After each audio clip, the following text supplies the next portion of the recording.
You ever just stop and think, what's the secret sauce that separates, say, a rock from a rabbit or a car from a cat? Well, today we're going to try and crack that very code. We're diving in to uncover the fundamental rules of what it actually means to be alive. On the surface, it sounds like a pretty simple question, right? I mean, we all know a dog is alive and a stone isn't. But, when you really start to dig into it, that line can get kind of blurry. What is that one essential spark?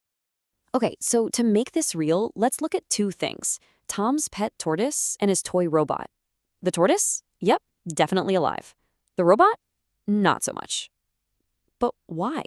I mean, they can both move around, so what's the real difference here? This is going to be our central mystery. So let's start our investigation right there. Even though both the tortoise and the robot can move, only one of them is actually holding the secret to life. It's time to start gathering our clues. All right, our first big set of clues comes from a really basic idea. What do living things absolutely need, just to survive? Turns out there's kind of this universal checklist for life. So what's on the list? Well, every living thing, from the tiniest bug to the biggest blue whale, needs these three things: air, water, and food. Our little toy robot doesn't need a single one of them. That's clue number one. But here's where it gets really cool, especially with that food rule. While animals, have to go out and hunt or forage for their food, plants are basically master chefs. They make their own food just using sunlight, air, and water. It's that process you've probably heard of, photosynthesis. A pretty amazing superpower, don't you think? Okay, so we've covered what living things need. Now, let's move on to our next set of clues, which is all about what living things can do. Let's look at the special abilities that really set them apart. First up, and this is probably the most obvious one, movement. Animals run, they swim, they fly. They can get from one place to another all on their own, whether they're looking for a meal or trying not to become one. Now, let's think back to our robot. Yeah, it moves, but only because we put batteries in it.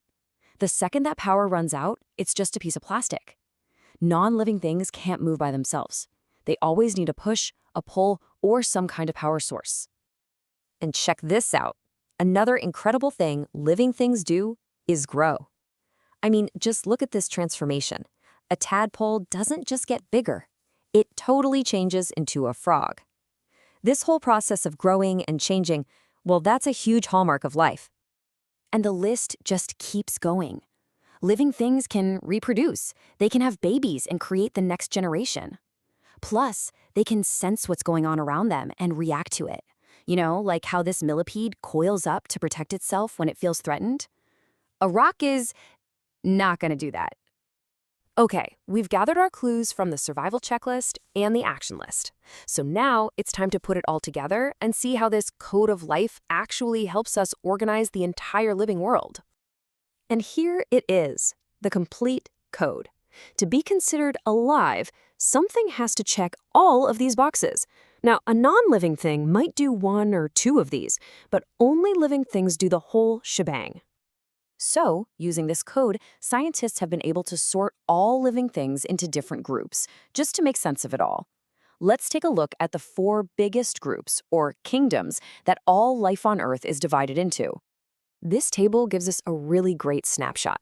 You've got animals, which move around to find their food. Then you have plants, which just stay put and make their own.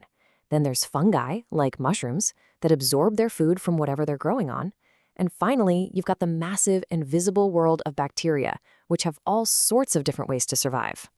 But of course, scientists don't stop there. They're all about the details.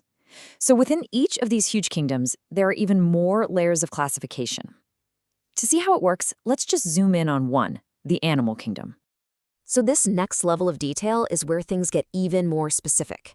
The animal kingdom gets broken down into smaller groups. You've got fish, with their scales and gills for breathing underwater. Then you have insects, which are defined by their 6 legs. You've got birds with feathers built for flying. And then mammals, with hair or fur, who produce milk. See? Each group has its own unique rulebook. So, we've built this nice, neat set of rules and categories. Everything seems to fit perfectly. But here's the final, and maybe the most exciting piece of our puzzle. Nature is full of rebels that absolutely love to break the rules. Oh, it is so true.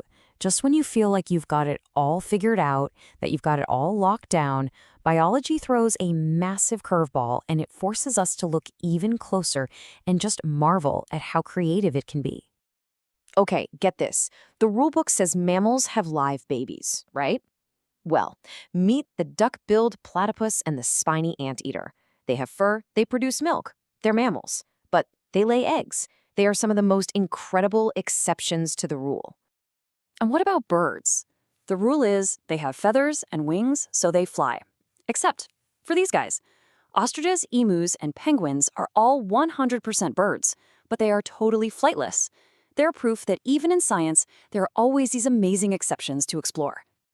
So this code of life gives us a fantastic framework, a map. But it's the exceptions, the rule breakers, that show us just how wonderfully complex and surprising nature really is. It really leaves you wondering, if these are the rebels we already know about, what other amazing secrets is the living world still waiting to reveal?